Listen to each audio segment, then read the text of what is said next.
Hello, and welcome to Permission to Be. Let's hit him with the remix. Oh, well, y'all got to change Yes. that.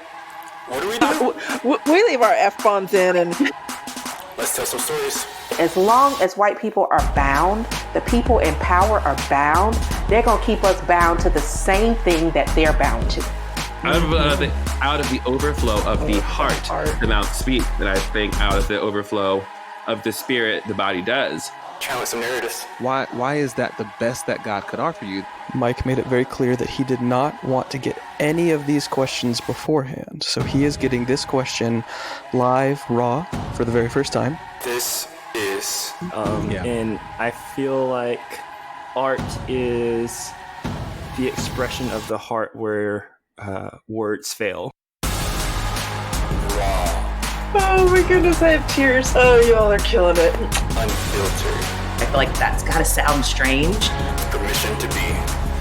Actually, my literary agent, when we were talking about what book might I write, he was like, I mean, A Black Man with Hope is an interesting book. Oh, shit! Hello, and welcome to Permission to Be. We have a full house this evening, and we are also celebrating Tommy's birthday. Woohoo! Woohoo! So, Tommy, thank you for joining us on your birthday. Oh, I could say something sappy, but I won't. Oh, you can go to his Facebook page to find that. The shade, in love, all in one. Love, always in love. We also have Olivia tonight. Hello, everybody. Yeah. Y'all, this is something special. Tonight we have with us Jenn Kinney. If you are not familiar with Jenn Kinney, she encompasses and does so many things. We're just going to give you a little taste. Jenn is the co-host of Speaking of Racism podcast with Tina Strawn. She also has her own podcast called Story Power. And Jenn has just a long list of things she's been heavily involved with. Anti-trafficking. She did that for 15 years. She also works with and collaborates with several different anti-racism podcasts in the background and at the forefront. She's a mom. Currently, she's an expat. There are so many things, and we are just so excited to have Jenn with us tonight. How are you doing, Jenn? I am doing well. I'm so glad to be with you. And Tommy, on your birthday. What? Is this your first time here? It is. Oh my gosh. This is so good. It is. And I'm honored that you visited on your birthday with me in this space. So thank you. Okay. Sappy time, and then I'll shut up. Here it comes. So, all right.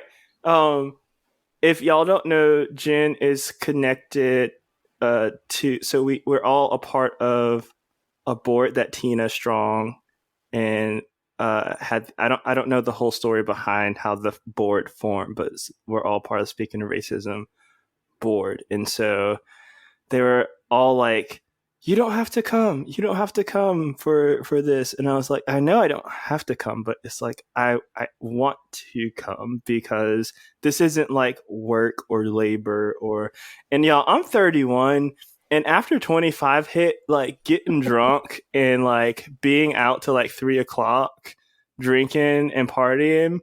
I don't want to be hungover for 2 days. Right. At this point, it might be 3. Seriously. We're resting. You're on sabbatical. We're resting. So this is like I can turn up in my own little way right here tonight. Love it. And we're going to do that because I got my wine anyway. So I know I'm thinking I should go grab some wine, but I don't think as clearly. So I'll wait till after. We'll do the after party. Oh, yes. After party. If y'all listen to the episode with me and Chris, like y'all kept hearing us both like pick up and put down our wine glasses, and I could not edit it out because it happened so many times. But I was like, that's awesome. All right, it wasn't as sappy as I thought it was going to be, but all right, we're done. I felt the sap. Okay, yeah, it might. Yeah, we'll see. Your smile said it. That no one can see but us. That nobody can. I love that we have video. And one day we'll get bold enough to have these frank ass conversations streamed live, right? Oh wow. Mm-hmm. Yeah. Olivia's like, yeah, give Olivia some time to adapt first. I'm still new to this world. You're so natural at it. Like, oh my God, the episode with you and Gigi. Oh my God. Becca, so good. So good. Y'all. And this episode is about to be like so good and fire. All right, I'm done. we just wanted to let you gush all you wanted because it's your birthday. Okay, I'm done. Yep. Thank you. So, Olivia, what we're talking about tonight? We're talking about something that Jenn has spent a lot of time delving into. We're talking about critical race theory. Dun, dun, dun. Yeah. The big hot topic in everywhere right now. So, Jenn has been delving into this topic. I have been trying to learn about this topic because so many of the people who have opinions about it really don't know what it is.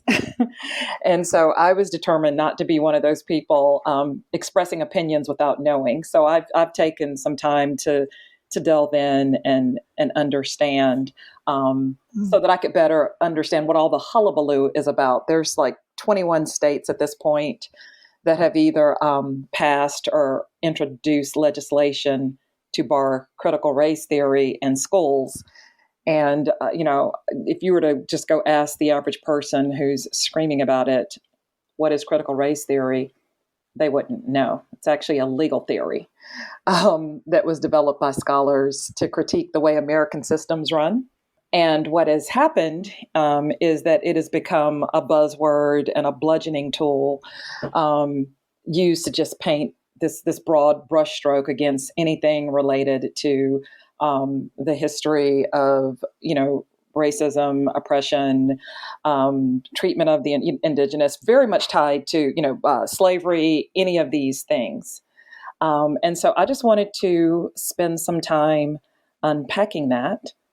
And so, Jenn, since you've delved into it, why don't you tell us a little bit of what you've learned about what it means and what's going on with it and some of your thoughts? Yeah, absolutely. So it's interesting because I'll give you a little bit of backstory about myself and who I am. So I'm 44 years old. I'm a woman deemed white. And about 10 years ago, after the murder of Trayvon Martin, I started getting really involved in learning about the history of race in this country, the history of race creation, racism. What was this thing that people were talking about that they were calling structural racism? What role did I play in it?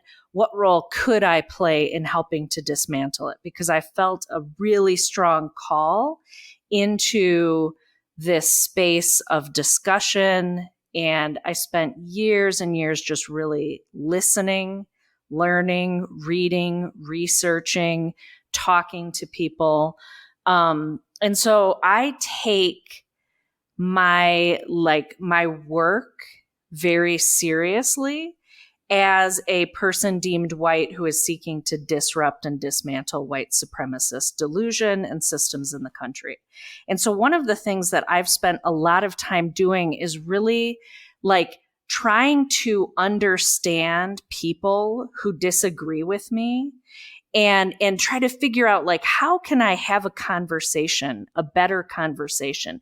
Is there even a way to do this? I need to be discerning with my time, right? And my energy. But I was a person who 30 years ago listened to Rush Limbaugh every day.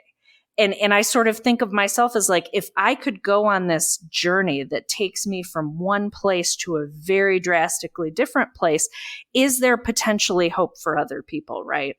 And so I started being accused of being a Marxist a few years ago, the SJW. And then this critical race theorist term kept coming up. And so people would call me, essentially you support critical race theory. I'm I don't even know what the hell critical race theory is. So okay. And then it's like, well, not only do you support critical race theory, but it's antithetical to the gospel. And it's like, oh, well, this is really interesting. So I come from this evangelical background.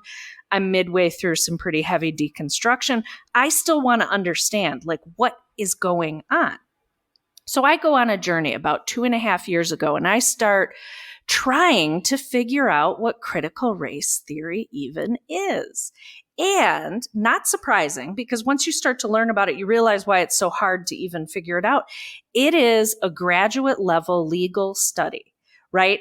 That looks at literally like the intersections of our history and identity and law and how they all sort of converge and come together and impact people differently based on where those meeting points are for them. And so I got to this point where, I mean, it was really hard to even find a podcast on it. It was hard to find any writing on it. But I did find somebody who was doing a lot of writing on it at the time. His name's Bradley Mason, and he goes by also a carpenter. And he was the first person I came across who was trying desperately to take this really heavily heady academic study and kind of pull it down for those of us who aren't in academia to understand. And still, it was a little out of touch for me. Like, it was a little difficult to reach. And I got to a point where I'm like, you know what? I am not going to be distracted by this anymore. I have had people DMing me. I've been having conversations with them. I spend hours and hours, like, thoughtfully engaging, researching, writing notes, responding, engaging. And I just got to this point where I'm like, you know what? This is a tool of distraction. And these people who are coming to talk to me about this stuff are not doing so from like that good faith place. Right. And so I set it aside. But then fast forward to the last 6 months or so.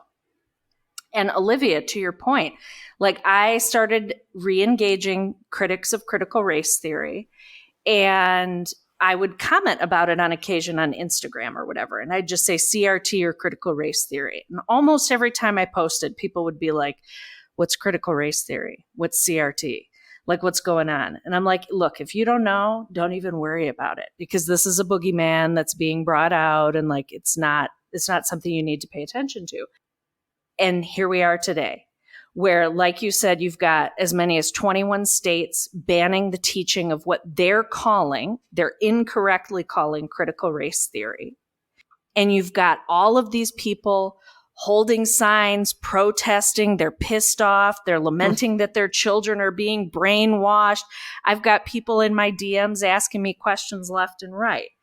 But before I continue going on, because I could monologue on this, if there's something, like, feel free to like interrupt me or raise your hand or whatever. So it took me a while to figure out why we're where we are today in this new sort of iteration of critical race theory conversation. But I've learned, but I'll stop there for now. So one thing that I want to say that has I've just found astounding is I wanted to just kind of get a feel for, they're passing laws. What are they passing? So I just went and looked at one, Texas, and I'm just going to read a few sentences and try not to laugh out loud or maybe cry. It just depends. So they never actually use the words critical race theory, but this is what Texas is doing.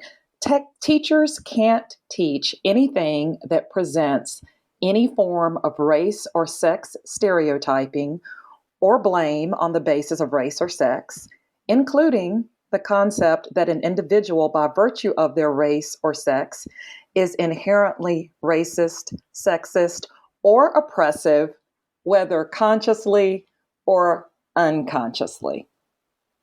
And I just want you to just sit with that for 1 minute. So I gasped. When I actually read that, I gasped. Because then how do you talk about slavery, even if it's unconscious? How do you talk about how do you even talk about the civil rights era? And so that's just one example. I could go on. The governor of Florida, I actually wrote down what he said. They're not trying to educate, they're trying to indoctrinate. Right. And so the whole notion of, Jenn mentioned being called a Marxist. Fear is being used to stir people up and whip them into a frenzy. And it's all about completely silencing any discussion of any narrative that is going to in any way tell the entire truth about our nation, its founding. Right. And I've just come to the point where I don't even want to hear about Black history anymore, because it's all our history.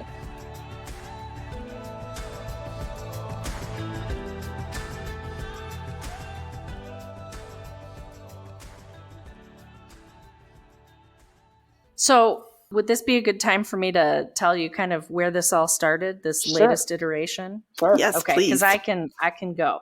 So there is a man by the name of Christopher Rufo, and he went on Tucker Carlson in July 2020. And prior to this, Christopher was like a documentary filmmaker. You can look into his history if you want a little bit, but it's not so important. But he went on Tucker Carlson, and he asked the president at the time, Trump, to ban the teaching of critical race theory in the federal government. So up to this point, what he had started doing was compiling stories from people at home during the pandemic who were, part of corporations and going through, diversity, equity, inclusion training. And they would take screenshots of things and send it to him undercover. And, a lot of the quotes were from Ibram Kendi and Robin DiAngelo. So what you'll find is when people talk about what they're coining critical race theory, you'll be confused because you're like, why are you talking about the 1619 Project? And now you're talking about Robin DiAngelo. And now you're talking about Ibram Kendi. Ibram Kendi has said publicly multiple times he is not a critical race theory scholar. Robin DiAngelo came out recently also to address this, saying that this was meant to confuse and conflate some things. And then the 1619 Project.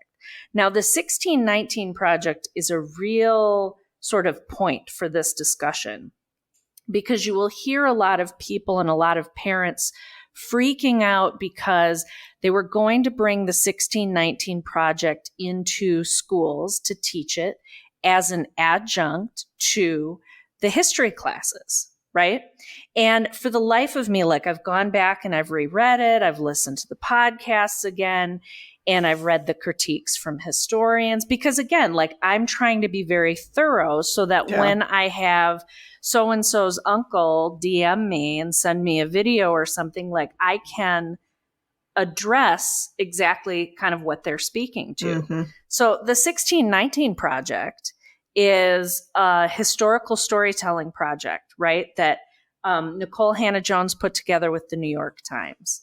And it's a collection of stories and essays, and it is a storytelling. And if anybody thinks that history is literally just dates and facts, they're wrong. There's a historical narrative that is taught to our children. And the irony that I find is listening to parents bemoan the indoctrination of their children and inaccuracies in 1619 when they are literally, they are the product of a whitewashed historical storytelling that was inaccurate and full of actual historical lies, right? So it's how I'm looking at these people and it's on one side, I want to give people a little bit of the benefit of the doubt.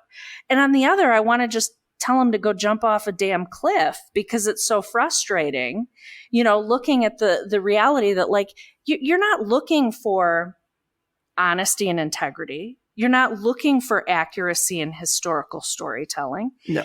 You don't care about these things. Where are they complaining that, schools are teaching that George Washington's teeth were made of wood when his teeth were fashioned out of the teeth of enslaved Africans? Where were you showing up to complain about the narrative that Thomas Jefferson and Sally Hemings were somehow in a romantic relationship when that's not the case, when he was a trafficker, when she was a trafficking victim, right? Like, Right. and you think about like the stories I learned about the founding fathers, it's like, I kind of remember there was always this wrestling of like, well, how come they enslaved people, or how come they supported enslavement? And you could see the teachers would always say like, well, you know, times were changing and they really weren't in favor of slavery. And they really, you know, and it's like, and I learned this as a kid growing up. I'm 44. Thomas Jefferson owned over 600 human beings, right? Like, and I just learned, I was watching High on the Hog the other day. And That was so good. in episode 3, talking about how George Washington would take his chef to Philadelphia, but he would manipulate things in a way where he wouldn't be there for 6 months, because if he was there for 6 months by law, he would go from enslaved to free. And I'm just like, and then, you know, Martha Washington being credited with all of these meals that she didn't cook, right? And like, I came to the end of that show just thinking like, white people ain't shit. You Right. know, like literally, like the entire time I'm just like, George Washington, I don't want to swear too much on your podcast here, but I was just like, you know, so like the cognitive dissonance of people, right? And they're out there and they have the audacity to protest something that they literally don't even understand, that they're naming incorrectly, because nobody is teaching children in K through 12 critical race theory. It is a graduate level legal study, right? And like that's I the had part right there. Amber. Yeah. That part, that's the whole part, is that this whole thing that they are calling critical race theory is not critical race theory. And that's the part that I find exasperating. That, and the other thing that you hit upon, because I have just become like obsessed with American history of late. And I want to touch on a few things you said about, so George Washington. I wrote he had another slave. Her name was Ona Maria Judge. She ran away and was never caught. But the whole thing that you're saying was done intentionally. The capital at the time that he became president was Philadelphia. Philadelphia, there were more slaves on Mount Vernon than there were in the entire city of Philadelphia. And so he had this whole plan with all of his slaves. They had to be rotated every 6 months, but they couldn't know why. So every 6, he had a plan in place to make sure that of all the ones who went with he and Martha to serve them, that none of them stayed there more than 6 months. He'd send them home, not tell them why, and then bring them back. So yeah, there's a whole other story behind the story of George Washington. And then the thing that people forget about Sally Hemings, she was 13, 14. Jefferson was like 44. Mm-hmm. Hello, somebody. So the whole notion that she was his paramour. Yeah. Well, and so when I hear that, and the thing that I find really, sorry. No, go ahead. No, go ahead. No. The only point that I was making, and then I'll be quiet, is that the notion that we're concerned about revisionist history, when pretty much I'm finding now that pretty much everything I learned was revisionist history. And the thing that I'm being intentional about doing as much as I can is going and reading these people in their own words. So I will go read Thomas Jefferson in his own words. I will go read Abraham Lincoln in his own words, because I want to know, what did they really say, and not somebody telling me what they said. And it's a very enlightening thing when you start to go back to original documents and put all that together. Yeah, absolutely. And like, make no mistake, what we're really dealing with right now is a culture war narrative. And it's a war between storytelling narratives. Nobody, and Nicole Hannah-Jones says this all the time. She says, I'm not looking for the 1619 Project to be like the end all be all and historical storytelling for the whole of the United States. Yeah. It's meant to be an addition to the existing historical narratives that children are taught, right? But there's a threat in that. So what I had to do is I really had to dig in and start having conversations with people who actually know what they're talking about, because I'm not an attorney. I'm not a student of critical race theory, right? Like, I'm the average everyday person who's just trying to figure out what the hell everybody's talking about so that I can speak to it and engage it more thoughtfully, right? Like, that's my thing. Becka, you were kind of trying to formulate an idea of like, who is Jenn Kinney? Jenn Kinney is the person who at, I want to say 38 or whatever, 39, decided to start a podcast, never having podcasted before. And am doing what I can do to be a part of the movement for Black life and for liberation as the average everyday person. So I'm trying to engage this stuff from this space. And it's really amazing to see and to kind of go down the web of where did this begin and where did this new iteration begin. So I want to read you all something from Christopher Rufo. And this defines things. So you have to understand, Christopher Rufo made a plea on Tucker Carlson to the president saying, ban all critical race theory teaching in the federal government. And right after that, Trump did that. And he established the 1776 commission or whatever whatever that's called. So this was in direct response to this man. So what he says has impact and it matters, right? And he has a lot of followers. So what he says is, we have successfully frozen their brand, critical race theory, into the public conversation and are steadily driving up negative perceptions. We will eventually turn it toxic as we put all of the various cultural insanities under that brand category. The goal is to have the public read something crazy in the newspaper and immediately think critical race theory. We have decodified the term and will recodify it to annex the entire range of cultural constructions that are unpopular with Americans. Here's the thing. What is unpopular with Americans? What do we think he means? Right? Like, this is a white guy in the United States. He's talking about white people, right? Yeah. I mean, he's not even hiding it. He literally put this out on Twitter. So what they've done, they have successfully worked people up into a frenzy. Mm-hmm. And after speaking to also a carpenter, Brad, the thing that I really learned is he talked a lot about like the history in the United States where you had, this time of Reconstruction, and then you had this huge backlash. You had the civil rights movement, and then you had a huge backlash.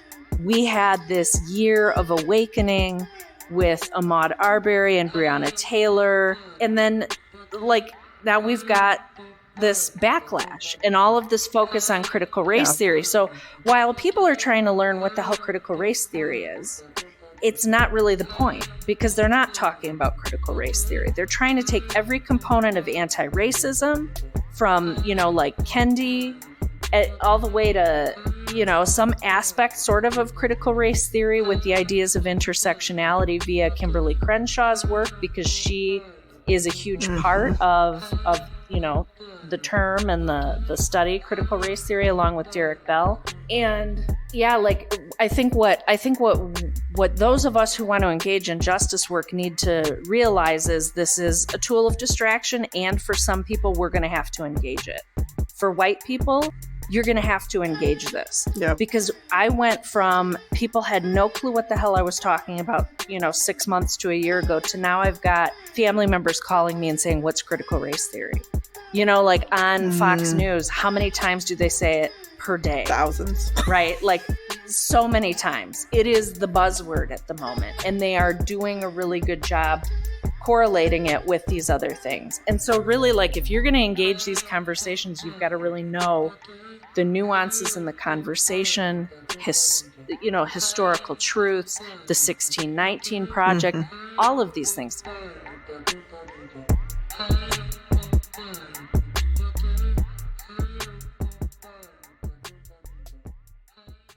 The biggest critique with the 1619 Project isn't even that it's historically inaccurate. The critique with Nicole Hannah-Jones was that she may have overstated the role that slavery played in the Revolutionary War. But you'll notice they don't say that it didn't play a role in the Revolutionary War. And so it's very interesting, because she's even said she has overstated that, and will clarify that in the book that she's currently writing. Yeah. But yeah, it's amazing to me, because again, none of these people are concerned really, truly about historical inaccuracy or indoctrination, because that's all we've done with our kids. What they're concerned about is losing grips on the narrative, not having the upper hand in the conversation. It really is like a loss of power for people, for this narrative to enter and things to shift. So completely. 2 months ago, what month is July currently? So yes, 2 months ago, Union County, which is a county adjacent to the county that Tommy and I live in, had a school board meeting. The people who were standing against critical race theory also lumped it in with mask mandate. of course. And so, like, the two have nothing to do with each other. And they try to keep them separate, but they use just like you said, Jen, they use the critical race theory as fuel because they were trying to get rid of the mask mandate in elementary schools, I believe, and at the time. And so, it's an igniter, just like you were talking about. I wanted to ask you with Christopher, is it Rufo, R-U-F-O. Rufo. Yeah.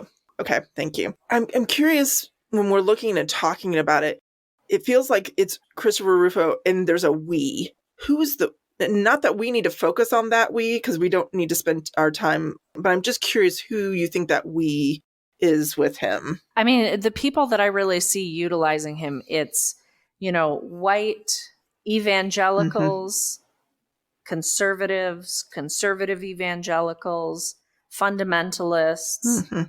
Yeah. And there are a number of them. Again, it's like you've got Tucker Carlson, who I would find is far more concerning even than him. I just want to say something about the narrative and the amplification of it. This is just something else that I had looked up today about when you talked about how it's being mentioned more and more and more. So in February on Fox, it was mentioned 51 times.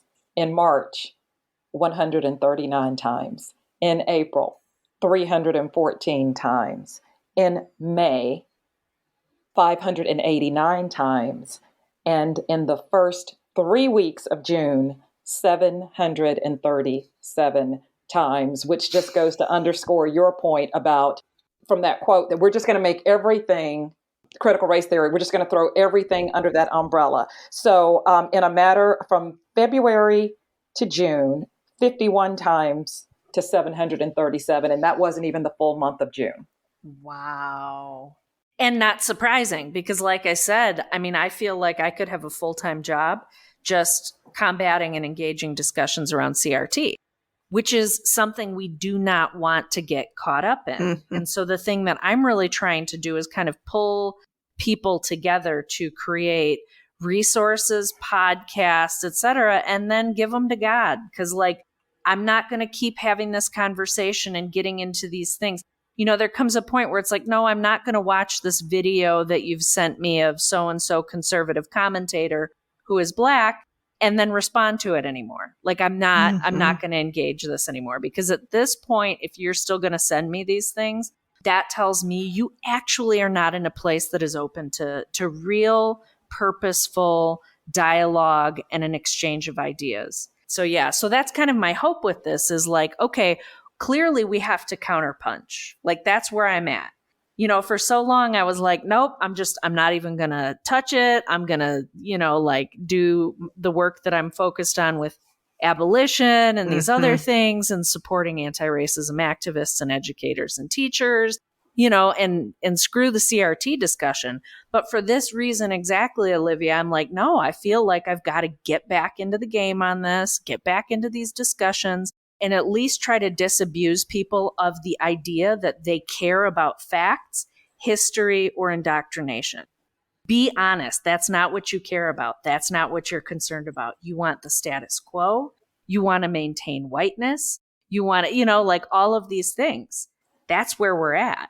I read something today that talked about, in the 50s and 60s, the focus with racism, there was all the keep Black people out of white schools.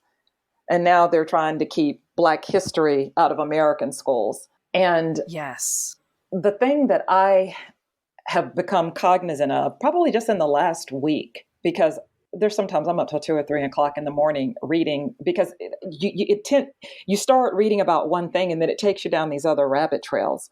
But one of the things about the way my brain works is that I see patterns. I'm just an observer of patterns.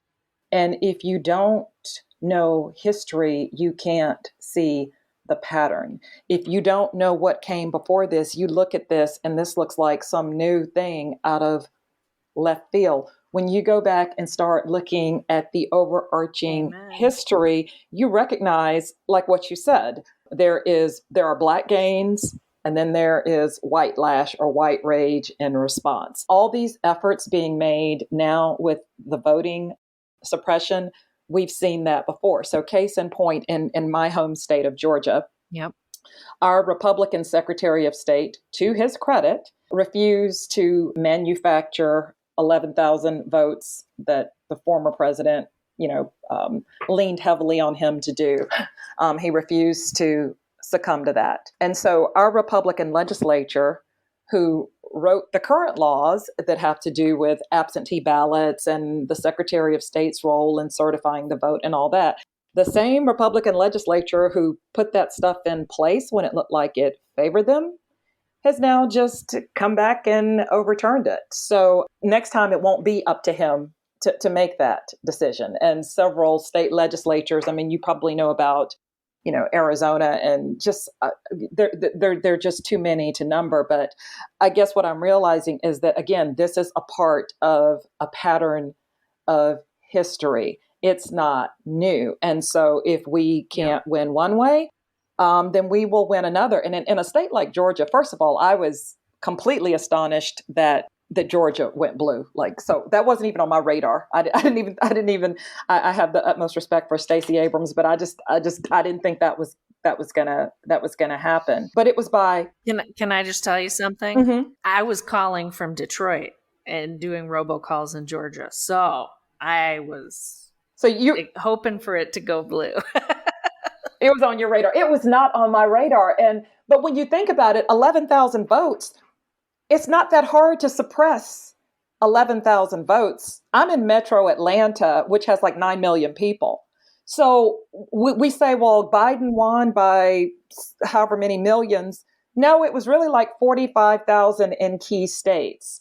And if you can make it just difficult enough in areas that target marginalized populations, minority populations, make it just hard enough, then you don't have to win with a plurality. And so I looked at this and I was appalled. But then when I look at it through the lens of history, I'm like, oh, this is not new.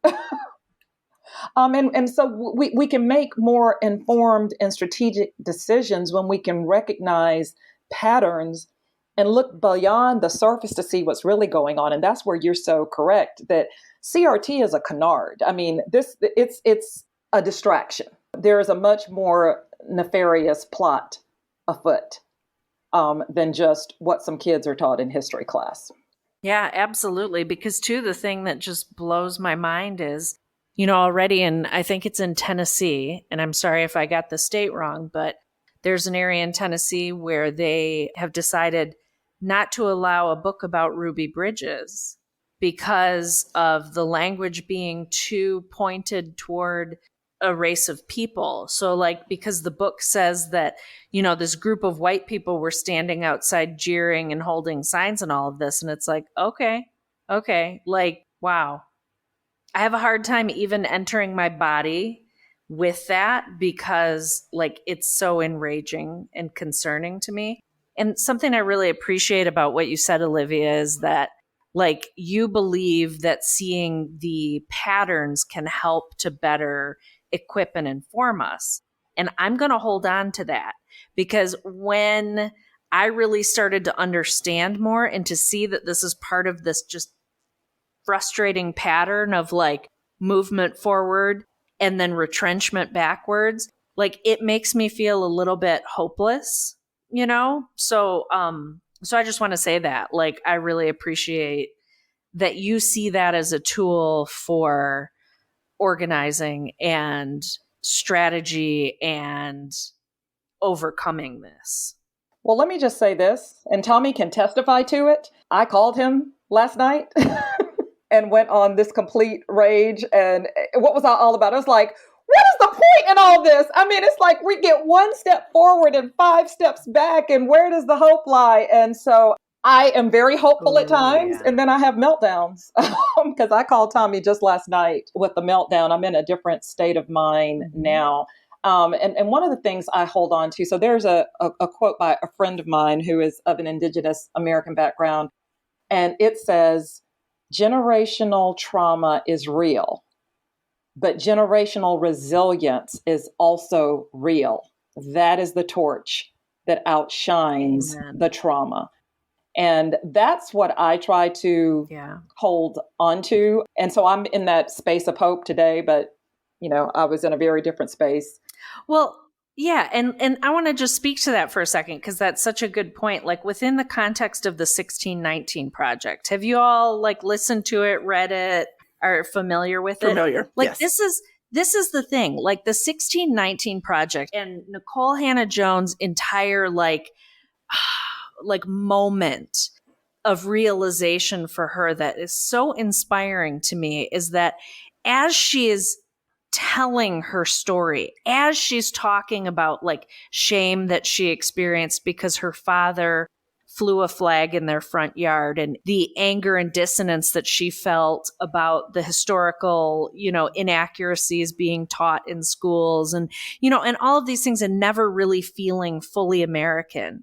You have all these people up in arms and the 1619 Project is the devil and blah, blah, blah. But if they would listen to it, it's the whole, there's that moment for her where she's like, no, I am an American. And the contributions of Black Americans are so important and powerful and profound in shaping and structuring, from music and food to science and education and aerospace and all the things. We have a friend, right? A mutual friend, Keena Reed. She's like, we made that too, right? What didn't we make? And we being Black people, not me. And I love that. And so just the beauty of the 1619 Project and the humanity and connection that she finds in that space of telling the truth and holding tension for all of it. I think, oh my gosh, that's so powerful. And you've got all these assholes out here and, whatever coming against it. And it's so infuriating. But anyway, I digress.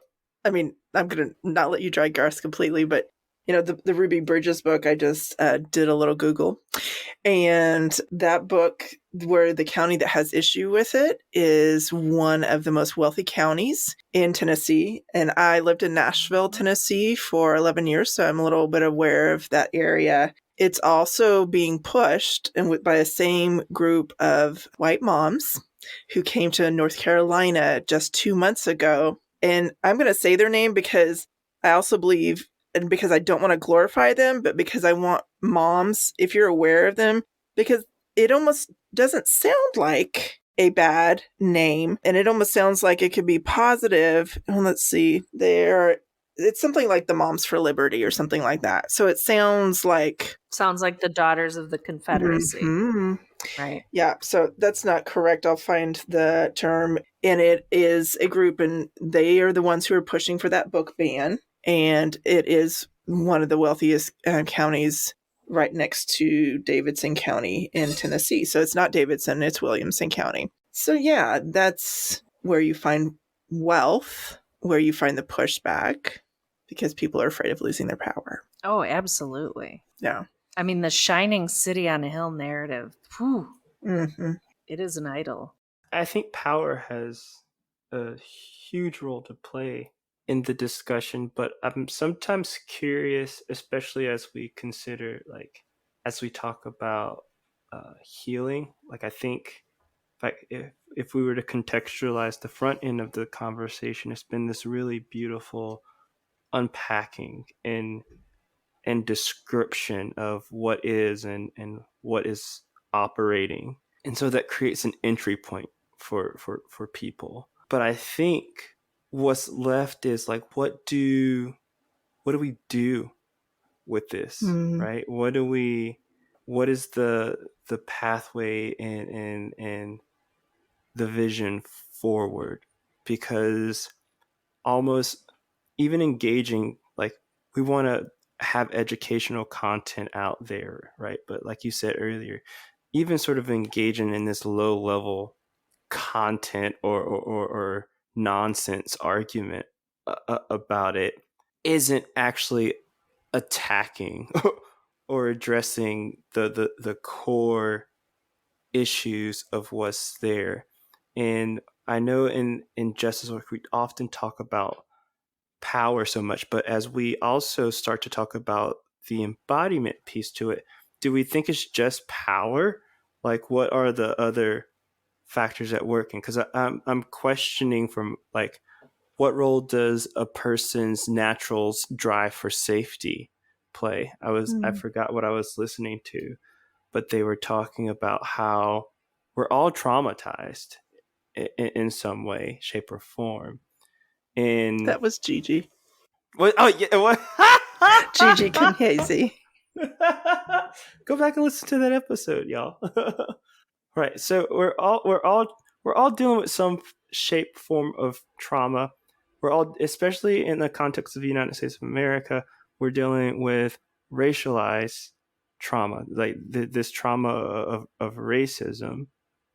And I just kind of want to throw that, sort of lob that out there. And we talk so often about power, but what role does sort of the physiological response have in that? And is it worth looking at that as the pathway forward to even having these conversations, instead of getting in the mud of the nonsense of, oh my God, this boogeyman?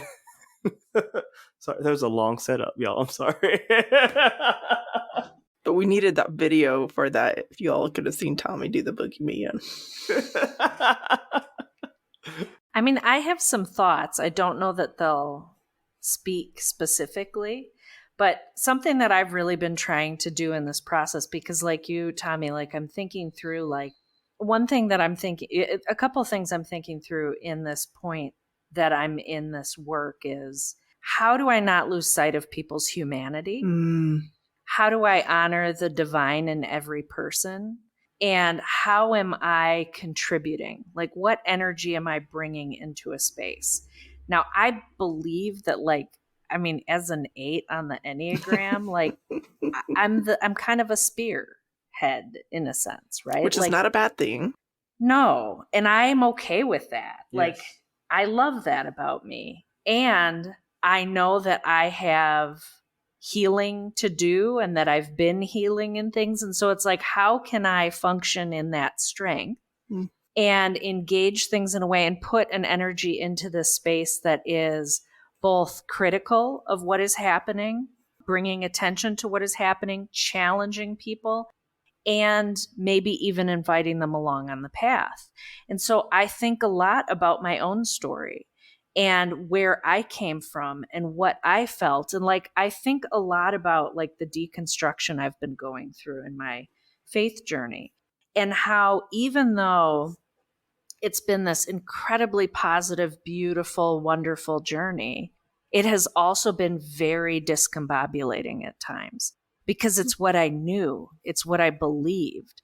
And so what I'm trying to figure out is like, how do I communicate with people and connect them with this aspect of the story? Like, I acknowledge that if everything you thought you knew was a lie or a really big fib, or, you know, like, if there's so much more to this story than you understand, like, that's going to be really discombobulating for people. And just thinking about that, helping me to maybe persevere longer and more and not give up hope in terms of like communicating and trying to connect with others. So I'm not sure that answers what you're, you know, talking about at all, but that's just kind of what I was thinking about when you were saying that.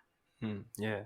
I think, no, I think that's definitely a way, but even that, I think like that gets exhausting, and it feels impractical to have that many conversations. And I guess that's where this movement building work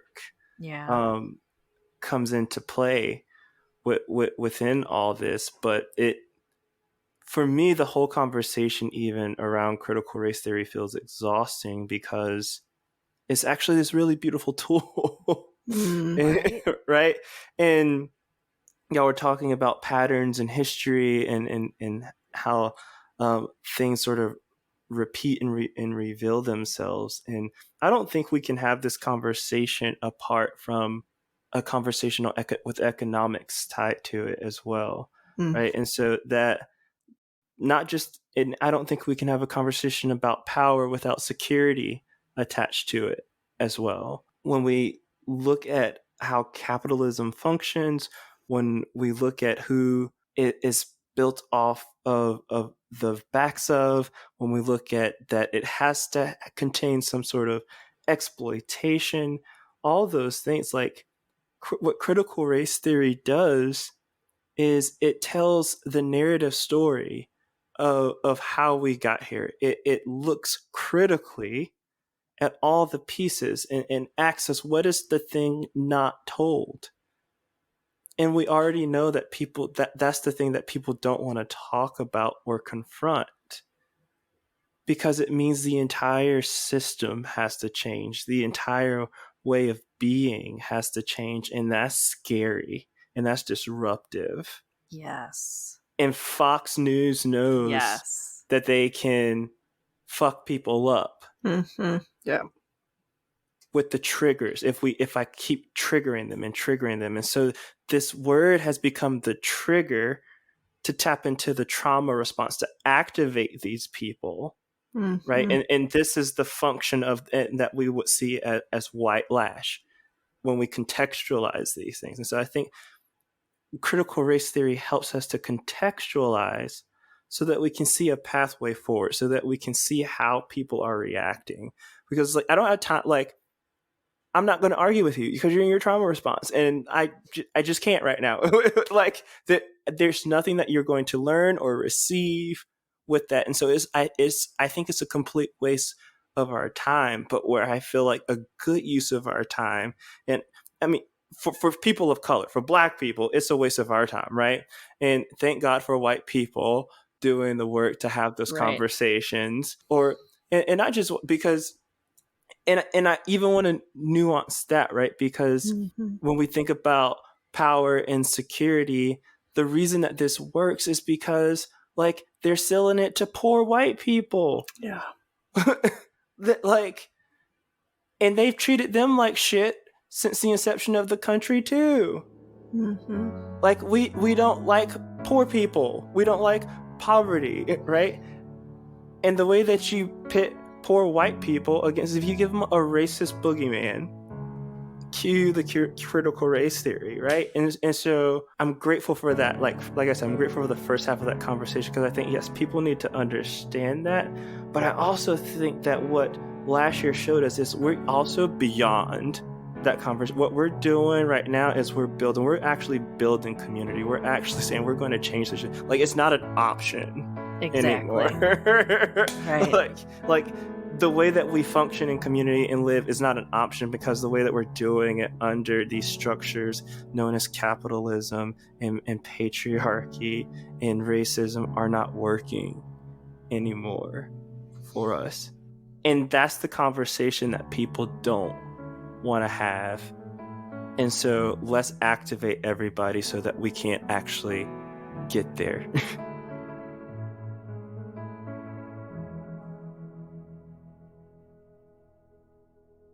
I agree, and I hear you, but my curiosity lends itself to the day-to-day of parents in schools and teachers who are being fired and ostracized. I would posture the question of, how do we change the narrative within the institutions of education, because there are teachers being targeted, literally targeted, because they think that they're teaching this awful thing, and that has nothing to do with it. So even if we don't focus on the words, there's still not acts of physical violence, but there's violence happening within the learning spaces, if that makes sense.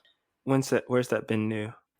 Since my white brain woke up and saw it, because I lived under privilege and I was able not to see it until 4 years ago. I think that And I don't respond that way to be like a smartass or anything. Oh, no, I know you don't. Right? I know. It is, of course not.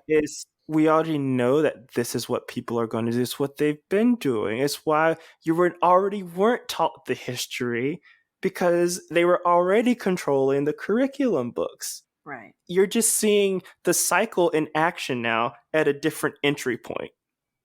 In my opinion, right? In my assessment. No, thank you. I'm your white person for today. And no, you're exactly right, Tommy. Thank you. I appreciate that. Yeah. You know, for me, like 4 years ago, I would have engaged this really differently and been very like in the trenches and going to battle and spending all my time and energy on it. I just wasn't in like as healed a place. And I didn't have an imagination at that point for what Tommy's talking about with like building a community, reimagining, experiencing life and pursuing things like joy and pleasure in the midst of these really difficult spaces. And so I feel like now I'm able to better engage it. And that's kind of where my whole perspective is like, let's just put these things here, put it out there and be done, because this is a distraction. And I think for me as a woman who's white, like trying to figure out and discern, like, where do I belong in this conversation? What can my role be in this work? And sometimes that's a big challenge, figuring that out. And I'm learning and realizing that the healthier I get and the more healed that I am, the more that I'm able to exist from that space, so to speak. So I appreciate that, Tommy. Yeah, I mean,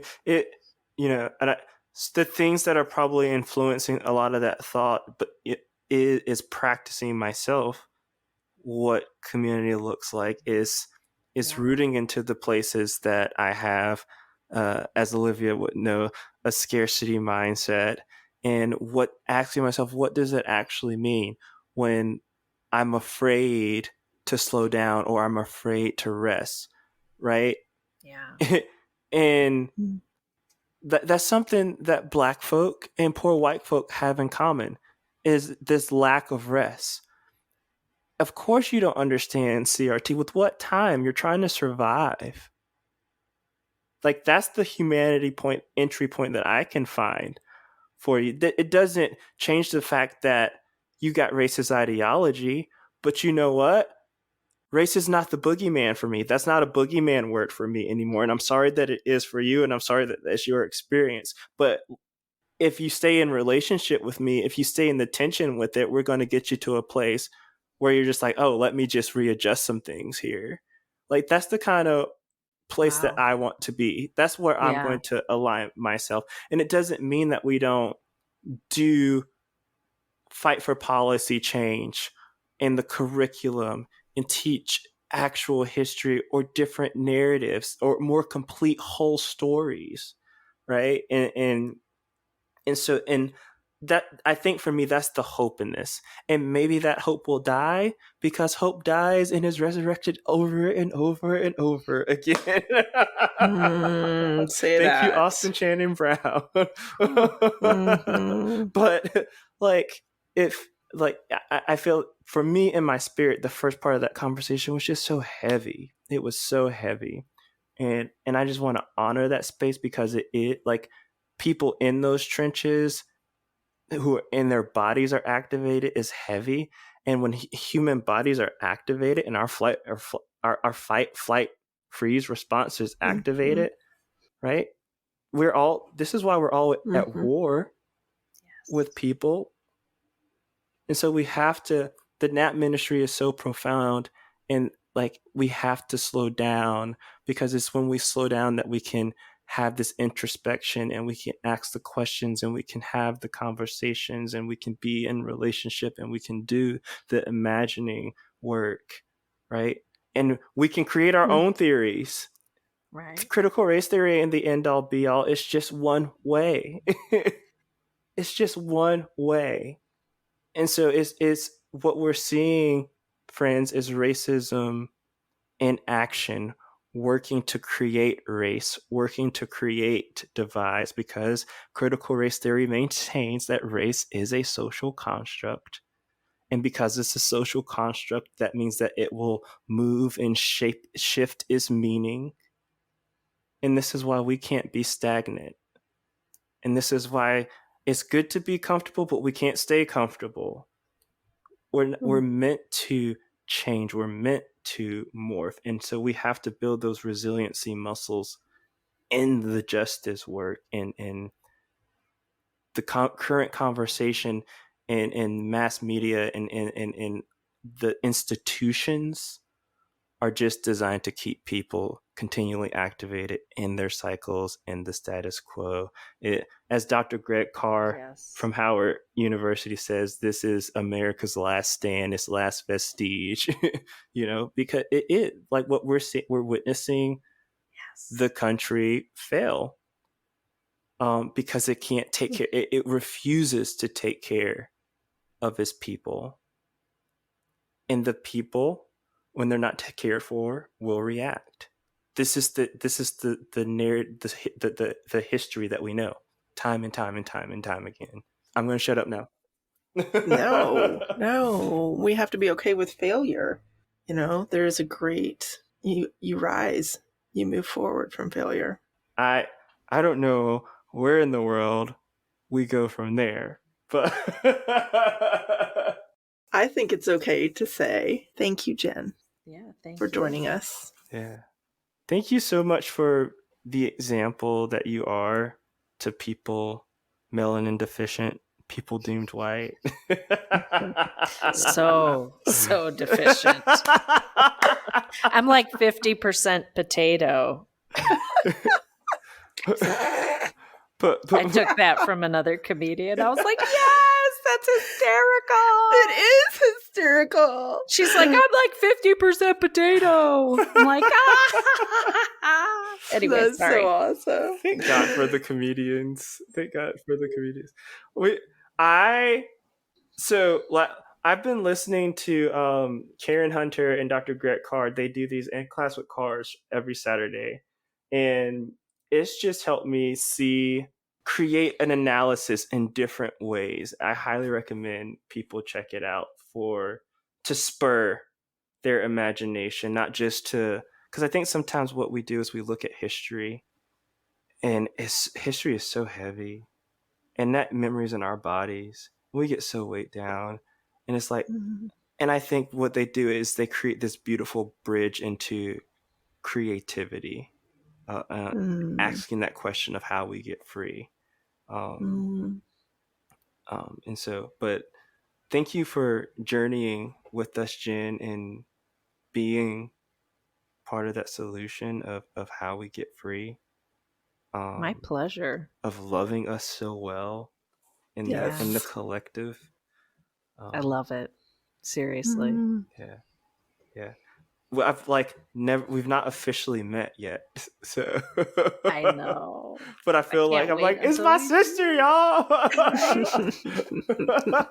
How can people be in community with you? You can find me and follow me on Instagram. I am Jenn Kinney. Also, my podcast, Story Power Podcast, has its own IG handle as well. If you really like the sass, find me on Twitter. That's kind of where I go to burn things down. Yeah, that's where you can find me. And then the Speaking of Racism platform is such a beautiful thing. So I recommend people go and follow that. It's a mix of how many of us who are collectively journeying and moving that space forward with Tina Strawn. So check that out too. And yeah. Thank you for a rich conversation and for dreaming in the trajectory and well, and I really appreciate I always appreciate what you bring to the conversations, Tommy. And also like this entire idea of reimagining and imagination and expanding our imagination. Like we have to be able to live that and experience that and taste it, right? And like see that it is good, right? Like really, truly, like being a part of collective community is such a hopeful, beautiful, painful, just becoming. And this idea of us kind of walking together and walking one another home, like has really been on my heart a lot lately. And I just think, like if people can start experiencing that, and that's an amazing gift. So, well, hope is birthed, right? And birth has many stages and many layers to it, and each one changes you and grows you. Yeah, I mean, and the beautiful thing about our community, this collective, is that we sharpen each other,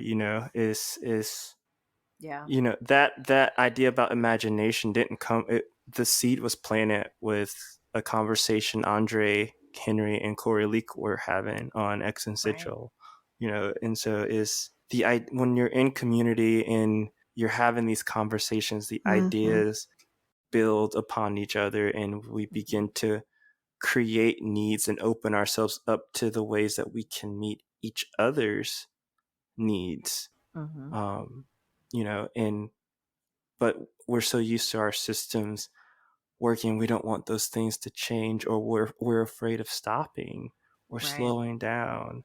And I can only say that right now for me is because I've taken this time for myself to intentionally slow down, and it's been scary, and life will still continue to come at you.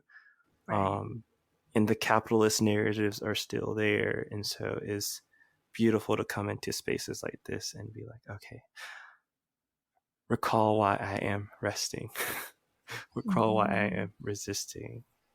And it's beautiful to do it in community with you, my sisters. Thank you for joining us on Permission to Be. You can learn more about today's guests by going to permissiontobepodcast.com. We are also on all the social medias. You can find us on Instagram and Facebook at Permission to Be Podcast, or Twitter at permission2_be. We would love to hear from you and let us know who you might want to have on as our next guest. If you will leave us a rating and review, in your review, you can put the name of people or persons who you think might be a great guest for the Permission to Be podcast. We hope you have a wonderful day.